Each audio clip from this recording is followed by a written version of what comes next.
What's going on, friends? Zach here, full-time online reseller, and I'm back at it again, coming at you live today. I'm going to be sharing with you everything that I recently sold in the past 48 hours on eBay. So these type of videos I found helpful to further increase my knowledge of the reselling game. These videos also help me to have more idea of what to look for, what to sell items for, and what items are desired in the current market. And so hang tight. I'll be sharing with you all the items I sold, all 15 of them, here in just a second. So I'm going to pull out the first item. And the first item I sold was actually a pair of Cheyenne women's capri pants. Now, Cheyenne is not my favorite brand to source. It's mid in my opinion, but when I can find it and I can find it for cheap, I will go for it. And one of the things I love about Cheyenne jeans is they generally have the thick stitch, they have the embroidered pockets, and if I can find them in a dark wash color, those type of jeans will typically sell better for me. I only paid a few dollars for these jeans and they recently sold for $14 plus shipping. I was willing to give a little bit of a deal on these jeans because we are at the fall, almost to winter, and capri jeans just don't sell well for me. So I am willing to make some better deals when the seasons are changing, and that's simply because I am operating out of my house. I don't have a ton of room to store these items, and so I like to move them. I like to price them competitively, and I also put pretty competitive pricing on my shipping just to try to get those quicker sales. So that is the first item sold. The next item up to bat is kind of an item that I've been really on the lookout for more lately, and that is any type of motocross gear. This is a Troy Lee Designs jersey. Now I picked this up just for $2. It was a garage sale. I was able to source a couple better jerseys to which I've already sold, but this one had some stains on it, which is not uncommon with motocross gear. Those guys are racing in that stuff. They're beating it up. They're getting oil stains on it, whatnot. There might be holes. So just be good about listing your flaws. This guy right here sold for $10 and $5.95 shipping. Typically though, most motocross jerseys I can get $18 to $25 for. I like different brands that are out there like Fox Racing. Troy Lee Designs is another great one. No Fear. There's a lot of great brands. If you do the research, if you look things up, and if you watch different videos of resellers on YouTube, that will only help to increase your knowledge and again, give you better success. So I love to sell a lot of outerwear. I sell a lot of jackets. Part of my business model is to hoard a bunch of jackets that I find for cheap in the summer months. I will stash them in many of the closets I have throughout my house. And then when fall hits, I like to list these jackets early and I like to sell them. I am kind of stingy on the prices and I try not to come down on the prices of my jackets in the early fall, but I have a bread and butter sale here. This is simply just a Columbia Omni Heat jacket. Now, one thing I'll share with you with this type of puffer jacket is the interior of this jacket has a silver lining. Sometimes it comes in a gold color. It's very metallic. If you see this on any Columbia jacket, men's or women's, it's probably from the Omni line, the Omni Heat line, and these jackets make a little bit more money. I just recently made a video about puffer jackets that I love to sell, and this video, oddly enough, was one of the bread and butter brands that I put out there. And Columbia, one of my rules of thumb with it is, again, to just not pay up for it because it doesn't sell for a whole lot, but it does consistently sell in my store. So I love selling puffer jackets. There's a lot of different good puffer jacket brands out there, so be on the lookout for them. Other types of jackets I like to sell are workwear jackets. I love Carhartt. I love snowboarding jackets, brands like 686, Burton. But one of my big pushes in my store is I love to sell Gorp or outdoor adventure apparel.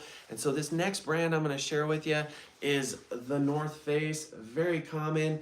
Now this is a midweight jacket. This jacket here sold for $22 and $8 shipping. I'm actually surprised I got that much out of it because it has several flaws, has a couple big stains on the front, and then it has an ink pen stain right here. One of the most important things you can do when you sell used clothing is just to be open and honest about the condition of the items you're selling. That might mean taking more pictures, putting your finger in the picture, and writing more words in the description, but that's going to prevent you from having an angry customer down the road. So I've actually backed off buying as much North Face when it comes to certain items. I no longer am buying many North Face hoodies, and I'm not buying a whole lot of their fleece jackets or their mid-weight zip-up jackets unless the price point is right. But I only gave a few bucks for this jacket. I bought another North Face jacket in a maroon colorway with this purchase, and I was already able to sell it. It sold for closer to $30 because the condition and the colorway was better, as well as the size. But there's a lot of things to think about.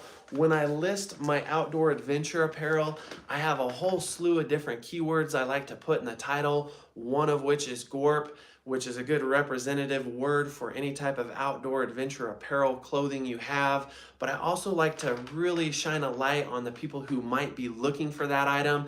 These might be people who are skiers, they're hikers, they're people that love to camp. And so I'll put words like outside, backpacking, backcountry, you name it. Just use your imagination, but definitely try to tie in some connection to those words in your title box and your description with that item. If you go too far off base with those good keywords and you start putting things out there that are unrelated, it can actually skew your results and it might not help you. So all that being said, I'm gonna move on to the next item. Now, I was once a wrestler. I was only mediocre at wrestling at best, but I did wrestle for the Aztec Tigers wrestling program. They are a dynasty high school program out of northern New Mexico. I'm very proud to have wrestled with some of those great guys. Now the dynasty has actually been taken over by 2 former state champions. They're guys that are very good friends of mine. I'm super proud of them. I'm not going to go on too much longer about that, but I am going to share with you that I love to sell wrestling apparel and wrestling shoes. This is a Mat Man wrestling singlet for an adult. It sold for $22.50 plus shipping. I did pick this up at a local Goodwill. I had to pay $5.49 for it. That's okay. I've sold a few of these in the past. They're generally good for right around mid-20s. I gave a deal on this one just because I like to have people come back and buy from me in the future. And so for that reason, if you have a repeat buyer, if you see somebody's made an offer on an item and they have purchased from you in the past, maybe be a little bit more generous, maybe a little more liberal with giving them a deal, because those repeat buyers are going to just come back and support your business and your store even that much more. So this guy here, glad to see it go. I love selling wrestling stuff. Other good brands to be on the lookout are Asics wrestling shoes, Adidas wrestling shoes, Rudis, and I have another Rudis piece I'll share with you in just a moment. But this is a Nike Pro team shirt. It is the Oklahoma Sooners. This is a college team that is hot when it comes to college football. And so if you watch any of my videos, you'll know that I'm always saying if you're going to sell any sports apparel, any sports memorabilia, anything like that, go with the teams that are popular. Go with the teams that are hot and successful. If you go with the teams that are not, you're just not going to have as much luck selling those items. And sure, there's always those diehard fans, but the bigger market teams, the more successful teams will sell better for you. I purchased this jersey at a church fundraiser sale for $2. It sold for $29 and some change. I also got some shipping out of the deal. It's in great shape. It is new with the tag on it. And so for that reason, I was pretty firm on my price. I didn't want to come down on it. Now, most items that are new with tags, I'm never able to get the retail price, but if I can get somewhere between 50 to 70% of that retail tag, I'm generally happy. If it's an item that is very desired and has a high sell-through rate, I won't be as liberal and I might price that item to the max and just be patient. I suggest you do that with your good stuff. Good stuff is hard to come across, so you might as well price it up and you might as well be patient. Now this next brand is bread and butter for me. You'll recognize it. It's Harley Davidson. This is just a woman's zip-up jacket. Nothing special about it. It actually has a couple stains on it. And this jacket here sold for $15 and some change plus shipping. If it didn't have the flaws, I probably would have priced it in the low to mid 20s. Harley Davidson stuff sells for me. I picked this up as part of buying a lot, so I didn't pay that much for it. Several of the items in that lot were stained, and this is one of them, so it is being priced down to sell. But part of buying that lot meant I was able to source several Harley Davidson leather jackets, and my average buy-in price for those leather jackets was only $10 a piece. So sometimes I like buying lots. I can save some money, and even if that means purchasing a few things that are just mediocre in hopes of getting several really great items I can sell for a lot more, I will do that. If you're new and if you're just getting into reselling, be careful with what you're spending and be careful with buying lots. You want it to be some really good items, and don't get lazy with looking your items over. One thing that really helps me is to really look over the items I source with a fine-tooth comb. Make sure that they're clean, make sure that they don't have too many issues, which leads me to my next brand, which is one of my favorite wrestling apparel brands. But I'm going to be humble about this. This item was sold a couple months ago, and it had a flaw that I just happened to miss. This is a Rudis Wrestling Team backpack. It does have some outside embroidery from a local high school, but Rudis is solid. Be on the lookout for that honeycomb embroidery. That is their logo. Rudis is hot when it comes to wrestling apparel. When I get Rudis wrestling shoes, they sell like that for me. But this bag, back to the point I was going to make, when I first listed this bag, I listed it for right around $80. It sold immediately for me, and then it got sent back. It was just one of those things that I learn as you go when you're a reseller. And as long as I've done this, I still make mistakes, and you will too, but learn from them. That's the key to this whole thing. That's the key to life. So when I got this bag back, the gentleman just basically said that the interior compartment had a tear, which basically kept the top items from being separated from the bottom items. And that's kind of important with wrestling. You might have some sweaty garments you want to keep separated from the clean garments up top. I missed that, not a big deal. The person who sent it back was very understanding. They could see how I would have missed that. So I relisted this item. I think I priced it at like $65 because of the interior flaw. It did still take about a month and a half to sell. I did sell it on an offer for $57, and I did tack on a lot of shipping because this is a big bag. I think I charged $20 shipping for it, and it's also got some weight to it, but hopefully it's not shipping too far out. Be on the lookout for Rudis. Rudis is definitely one of the top selling brands. And again, I picked this up at a local Goodwill. I did have to pay up $14.99 for it, but with brands that have high sell-through rates that sell quickly, I don't mind paying up as long as I can move them quickly and get my money back. So just down to the last couple items. The items are now kind of turning into more hard goods. It's getting a little bit more interesting. I love selling hard goods, but unfortunately, because I live in a more rural area, it is hard to source good collectible hard goods that I can sell regularly for a profit. And that is where I made the switch to clothing. And so for that reason, I sell clothing as my primary source of income, but I dabble in any cool type of hard good, anything that's funky and strange. It might be vintage electronics, it might be a Pyrex bowl, it might be a cast iron Griswold skillet, it doesn't matter. I love selling hard goods, so when I can find them for the right price, you best believe I will flip them.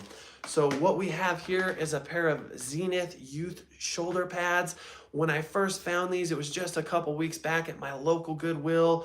They were in the Halloween costume aisle. I quickly looked at them. I recognized the name because I was once a pretty decent football player before I got washed up and was past my prime. But long story short on these were only priced at like $6.49. I couldn't believe it. I quickly got on and checked the sold and completeds.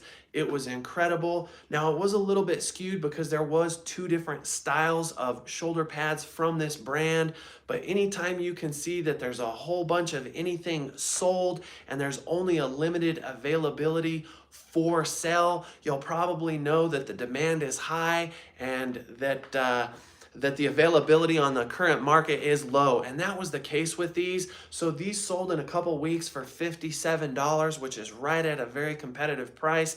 I got a good amount of shipping, And the nice part about it was that these were probably priced wrong because the pricer at the Goodwill thought that this was just part of a Halloween costume, but that is what you get for knowing brands, for being on the lookout and keeping a sharp eye. So happy to see these go and glad I didn't have to pay up for them. Now, got a couple shoe sales this weekend. Brooks are a premium shoe brand. They're a premium running brand. They're not my favorite brand to sell, but I do make some money. The older Brooks just don't do as well for me. These are Glycerin 19s. I paid $5 for these at a garage sale just a couple months back. I was able to bundle a deal by buying a whole bunch of clothing, and I worked the price down on these shoes from like $8 to that $5 bill. Black is a great colorway. The size on these were a little bit small, but they had a wide width. So if you're thinking about selling any type of premium running shoes, whether it be On, Hoka, Topos, try to go for the shoes you can find in really great clean condition that have those wider widths. That'll just help you. I like to use certain keywords in my description or title, and I'll often put orthotic, arch support, I'll put foot pain, I'll put running, triathlon, ultra marathon, and again, putting those type of words just shines a flashlight on the item I'm trying to sell for that potential audience who might want to come in and buy the item. And so happy to see those guys sell. They sold for in the mid 30s plus shipping. Now, my next shoe is actually a boot. It's one of my favorite work utility brands to sell. I sell a lot of workwear, and that is because I live in an area where we have a lot of industry. There's a lot of oil field, there's a lot of construction, and also a lot of farming. And so one thing that has helped me in the last several years when I'm outsourcing is to try to go after the items that are predominant in my area. And when I look very closely, I see items like flame resistant garments for men. I find golf shirts because we have a number of golf courses, and I find a lot of work utility steel toe boots. Some of my favorite brands to sell are Red Wings. I do dabble in sometimes Chippewa. I also love to sell Danner boots, whether they're hunting or steel toe work boots. But probably one of my favorite brands to source and resell is Thorogood. Thorogood is made in America, and so just be on the lookout. Thorogood is an excellent, high quality boot. I have 3 different pairs in my store for sale right now. Typically, they don't last long. This is a little bit of an exception. I bought these new without box just this past summer at a garage sale, maybe a month and a half ago, maybe 2 months ago, and I did have to pay up for these, but Thorogoods are worth paying up for. And I gave $70 for these, but it's because of the condition, it's because they're a very large size, and again, they're a premium work utility boot with a steel toe, and they have something else going for them. They got that American flag. They're made in USA. Stuff that's still made in the USA is typically of very high quality. Unfortunately, some of my favorite brands used to be made in America, and now they've outsourced the construction of these items and the materials in other countries to save money. But this is a brand that didn't do that. And so I recently sold these boots for $166 plus a good amount of shipping because they are big and they are heavy. I love Thorogood boots. I'm happy to pay up for this brand. Just make sure that you use good keywords, and if they're used and they're beat up, take a lot of pictures. There's some guy out there that doesn't want to pay full price for a pair of Thorogoods when he can find them half price and still decent condition with a half lifespan, and that's where guys like me come in. We're there to cater to that market. So coming down to the wire, I just got a few more items to share with you. Now this is a bread and butter item. This is just a T-ball baseball glove. I no longer source this small of a baseball glove. I love to sell baseball equipment, but the reason I no longer source these type of gloves is they just don't sell for a whole lot, but I'm happy to see this glove move. This glove has actually been sitting in its pile for almost 2 years now. It's a low-end Rawlings glove. Rawlings is an okay brand, but because it is on the low-end tier of youth baseball being T-ball, it's just not worth that much, but that's okay because it sold for 10 and some change, and I only gave $1 for it. Some of the baseball brands I love to look out for are Mizuno. I love selling their gloves. I also love selling Easton gloves, the higher end gloves will do better. Louisville Slugger gloves, and I love when I can find catcher's gloves. They're a little bit more rare. They're a little bit harder to find, but they sell faster and they sell for more money. But if you're going to get into selling baseball equipment, just know it is very important to denote which side of the glove you hold in your hand and which side you throw from. So this is a right hand throw, which can be confusing because it sits on the left hand and you throw with your right, which is very common for a lot of righties. And there is a lot more right-handers out there than left-handers. So just be careful. Many years back when I got into reselling, I sourced a very expensive, very rare Japanese Easton baseball glove. It was a A2000, I want to say. And I didn't realize when I sourced it that it was actually a left-hand throw, not as common, not as desirable. Had it been a right-hand throw, I probably could have sold it for double the money. It ended up taking longer to sell. I still made money off of it. I know that that's confusing, but that's just a little tip for you.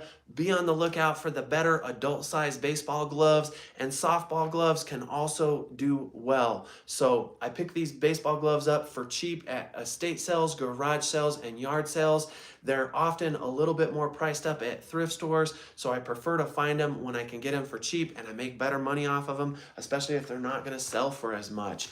So winding it down, my friends, getting into a couple more hard goods to share with you. They're getting a little bit cooler. This one is a Wagner Ware aluminum skillet lid. I sourced this at one of my favorite thrift stores in my area. So shout out to yesterday and today's thrift store in good old fashioned Spencerville, New Mexico, middle of nowhere. But to all those people out there who have been supporting me, I love you. I'm thinking of you and I'm grateful for you. I wouldn't be where I'm at right now if it wasn't for people who believed in me. And that thrift store is full of those kind of people. They're a rare breed. But back to the item at hand. This here I paid a couple bucks for, $3. It sold on an offer for $27.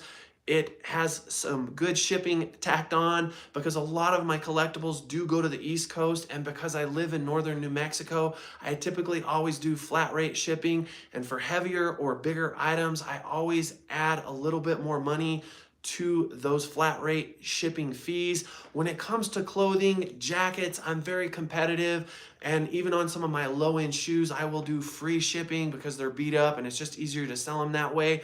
But don't go cheap when it comes to shipping cast iron. Make sure you charge a good amount. Brands I love to resell, mainly when it comes to vintage cast iron, are Griswold, Wagner Ware, and I also like Dixie Foundry when I can find it. I typically will stay away from a lot of the Chinese cast iron brands. You got to be careful. A lot of those could have lead in them. Many of those are not as desired, and I typically will walk away from Lodge. I know Lodge is popular, but I'm really just going for the real collectible pieces. Definitely the ones that are antique or vintage. So I love me some Wagner Ware. I'm glad to see this go, and I'm glad to have the support I do from many of my local thrift stores. So I'm getting down to the last couple items. These are items I'm super passionate about. They're items that I don't come across a whole lot, but I love to sell them when I can. So the first one I'm going to share with you is an old vintage toy piece. I sourced this probably just a month, maybe a little over a month ago. Now this is a Lone Ranger piece, and this is a Lone Ranger with silver.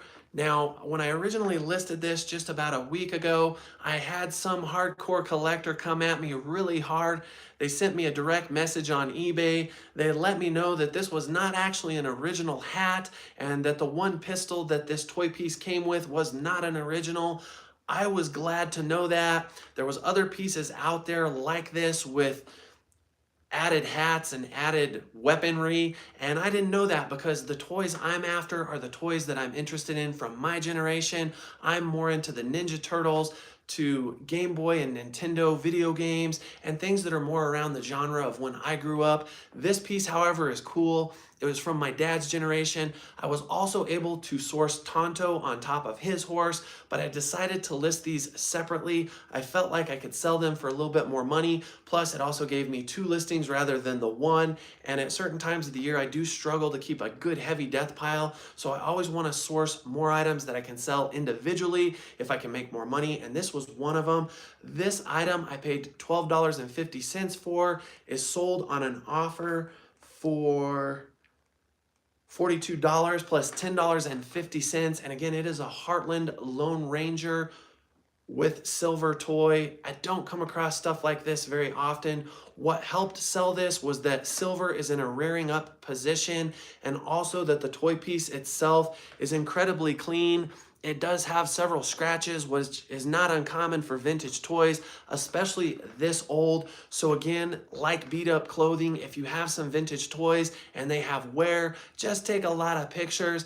Be honest about the condition of what you're selling. People will appreciate that. You'll get feedback from people that will say as described, just as listed, and then you'll know you're doing a good job of putting that time and effort, and it'll just lead to more sales. So happy to see this guy go. Very cool. I wish I could have kept it for myself, but it's not really in a genre that I'm as intrigued by. But nonetheless, I love when I can find and sell vintage toys. The reason I love it is it keeps me young at heart. So yeah, that's why I do this. And why I love reselling is it actually gave me the opportunity to peel away from a job that I no longer had connection with. I once worked in the medical field for 15 years. I did physical therapy. I was able to give back to tons and tons of people in my local community, friends, family, but I realized some years back when I got a divorce that it was really hard to survive off of just one income.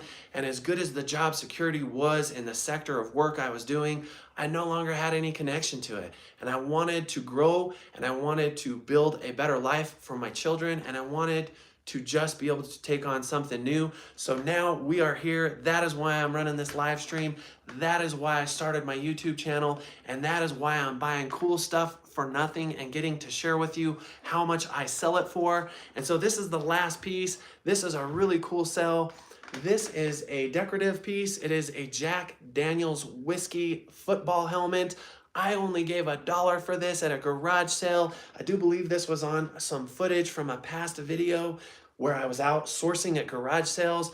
I couldn't believe that they only wanted $1 for it, but when I sourced it, I did not believe it was worth what it would sell for. So initially I thought I might get 30 to 40 bucks out of it. It did have some scuffs on it. It wasn't in ideal or excellent condition, but I knew that if I spit polished it, I probably could make some money. When I got home later that day and I checked the sold and completeds on eBay, I seen that these were selling for 80 to 100 bucks. My jaw dropped to the floor. And one of the things I love about sourcing is when I can do that.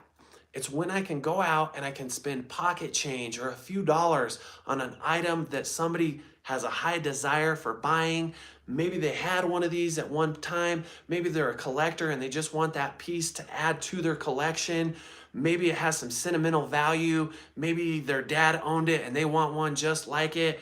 I love being able to fulfill those dreams through treasure hunting. And when I go out and source, that's what I feel like I'm doing. I feel like I'm a kid at heart. I almost feel like I'm Indiana Jones. And so these are the kind of deals I love the most, is when I can take $1 and turn it into profit. This sold for $89 and some change plus shipping. So I'm glad to see it go. That is it, my friends. That's everything I sold online. Again, 15 items sold for $806 in the past 48 hours on eBay.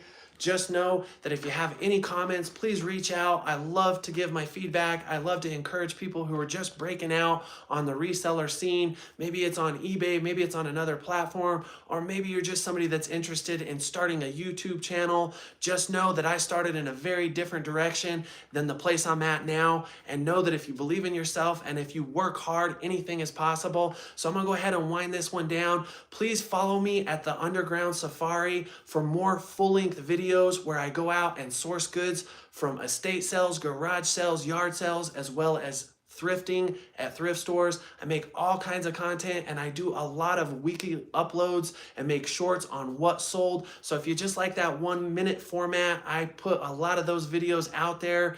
So thanks again. I'm gonna go ahead and get out of here. I appreciate you joining. Please follow me, hit that like button, or please subscribe. I'm out.